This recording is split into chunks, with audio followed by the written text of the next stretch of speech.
26 नवंबर 2008 रात के 9:28 मुंबई भारत का सबसे बड़ा शहर अपनी रोजमर्रा की जिंदगी में डूबा हुआ था। कोलाबा के रेस्तरां में लोग खाना खा रहे थे।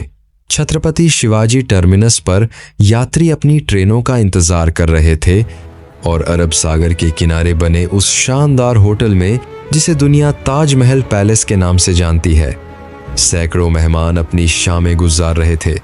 किसी को नहीं पता था कि समंदर के उस पार से मौत चली आ रही है।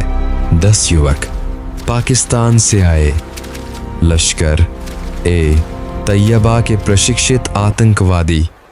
उन्होंने कराची से एक नाव पकड़ी, रास्ते में एक भारतीय मछुआरे की नाव छीनी, उसके कप्तान अमर सिंह सोलंकी की हत्या की और चुपचाप मुंबई के तट पर उतर आए।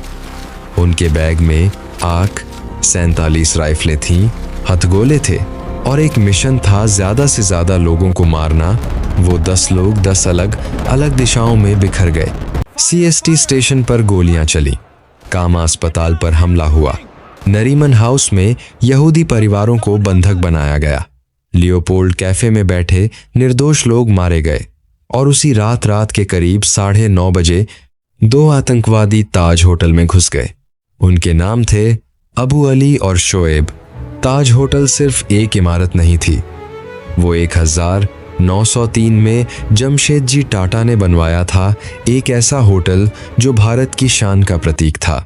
उस रात उसकी दीवारों के भीतर 500 से ज्यादा मेहमान थे, विदेशी नागरिक, व्यापारी, नवविवाहित जोड़े और होटल का वो स्टाफ जो अपनी जान देकर भी दूसरों को बचाने के लिए तैयार हो गया। आतंकवादियों ने पहले रेस्तरां में घुसकर अंधाधुंध गोलियां चलाईं। लोग चीखते हुए भागे, कुछ मेजों के नीचे छुप गए। होटल के वेटर और कर्मचारी, जिनके पास न हथियार थे न ट्रेनिंग, वो मेहमानों को निकालने के लिए अपनी जान जोखिम में डाल रहे थे। बावर्ची रज़ाक पीटल ने खुद अपनी जान पर खेलकर दर्जनों लोगों को पिछले रास्ते से बाहर निकाला। मुंबई पुलिस पहुंची, लेकिन उनके पास जो हथियार थे वो इन आधुनिक आक 47 के सामने बेहद कम थे। तुकाराम ओम्बले, एक साहसी पुलिस अधिकारी, ने उस रात अजमल कसाब को जिंदा पकड़ा। कसाब ने उनके सीने में गोलियां उतार दी।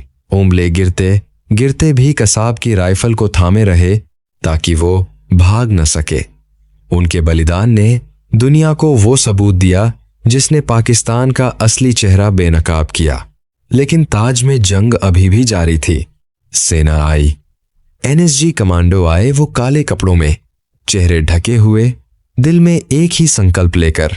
होटल की हर मंजिल, हर कमरा, हर गलियारा एक युद्ध क्षेत्र बन गया था।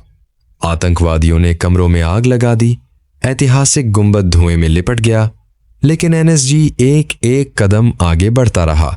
उन 60 घंटों में होटल के भीतर कुछ ऐसी कहानियां लिखी गईं जो इतिहास कभी नहीं भूलेगा। होटल के जनरल मैनेजर करणी सिंह ग्रेवाल ने अपने परिवार को घर भेजने से इनकार कर दिया और स्टाफ के साथ डटे रहे। रसोइयों ने बंधकों को खाना खिलाया, एक कर्मचारी ने अपने शरीर से एक बच्चे को ढांककर गोली खाई। इन लोगों को किसी ने कैमरे पर नहीं देखा, किसी ने इनका नाम नहीं लिया, लेकिन इन्होंने वो किया जो इंसानियत की सबसे बड़ी परिभाषा है।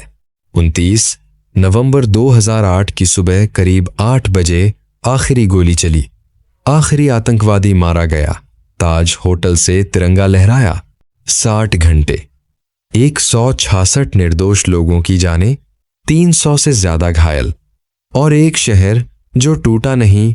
मुंबई अगली सुबह फिर उठी, लोकल ट्रेनें फिर चली, दफ्तर फिर खुले, और ताज होटल, जिसकी दीवारें गोलियों के निशानों से भरी थीं, जिसके गुंबद पर काले धुएं के दाग थे, वो भी दुनिया के सामने फिर खड़ा हुआ। क्योंकि कुछ इमारतें सिर्फ पत्थर और सीमेंट से नहीं बनती, वो उन लोगों की रूह से बनती हैं जो उनके भीतर जीते हैं, लड़ते हैं और जरूरत पड़े तो मर भी जाते हैं। 26/11 एक हमला था, लेकिन उससे भी बड़ी एक कहानी थी उन लोगों की जिन्होंने अंधेरे में रोशनी बनकर जलना चुना। स्टोरी अच्छी लगी हो तो आर्मी के लिए लाइक सब्सक्राइब जरूर करें।